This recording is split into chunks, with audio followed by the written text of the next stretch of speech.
whole career trying to earn the right to sit in that seat. So the only thing we know about Abigail for sure is she's obviously a true professional. She needs help up here, though, because she'll sit in that chair for maybe 20 hours a day, believe it or not. She'll eat her meals in that chair. She'll fall asleep in that chair. So what happens is we bring a new bridge watch team up here every 4 hours. And if I was the senior member of that watch team, I'd be called the officer of the deck. I'd have a couple of junior people, junior officer of the deck, junior officer of the watch. They would help me during the watch. They would take my turn having the con, which means being in control from time to time. But you guys are in training. Okay, and you're going to primarily look at those radars and try and make sure we don't run into any ships. And you're going to give that information to a talker who stands behind that plexiglass board over there. Again, writing backwards so the captain can read the board right side up.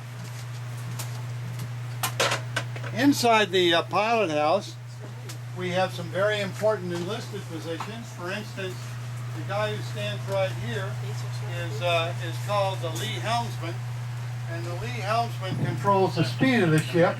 So when I want to go to flank speed for, I will tell him to turn the knob to flank speed. That signal goes down the engineering department, and then they turn up the speed by putting more steam into the boilers. Standing back over here is the helmsman. The helmsman may be a little guy who can't even see out the porthole. It doesn't make any difference as long as he does what I say. And I say, right standard rudder, come to new course 030. He looks at his gyro compass, he looks at his magnetic compass, he looks at his rudder angle indicator, and he tells me where he is. Passing 010, sir. Passing 020, sir. Steady on new course 030, sir. Doesn't happen that fast. Takes many miles and many minutes to turn a 70,000-ton ship around, but you get the idea. Standing back over here is the bosun man of the watch. Bosun man of the watch is the senior enlisted man in the watch team, and he's generally the guy that communicates with the crew through the microphone system called the 1MC. Give you an example. After breakfast, I tell him, "Hey, bosun, let's clean up the ship." He takes out his bosun pipe, blows his pipe, "Bleep, bleep, bleep. Sweepers, sweepers, man your brooms, clean sweep down fore and aft." And when he says that throughout the entire ship, one guy in each one of those spaces grabs their brooms and starts sweeping up the ship all at the same time, because that's the way we do things in the Navy.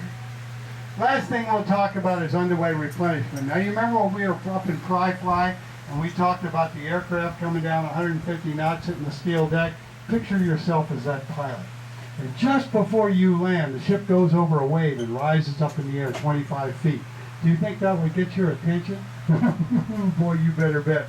I call that a tight pucker factor. It happens all the time because the ship is going to go up and down with the waves. And so what we try and do is we try and keep the ship as heavy in the water as we possibly can.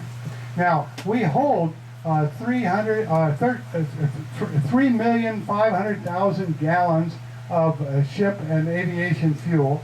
We use it at 260 gallons a mile at standard speed, and 5 times that at flank speed. So you can imagine we use a lot of fuel. So what happens every week or so, we come alongside a fleet oiler, such as you see in this picture right here.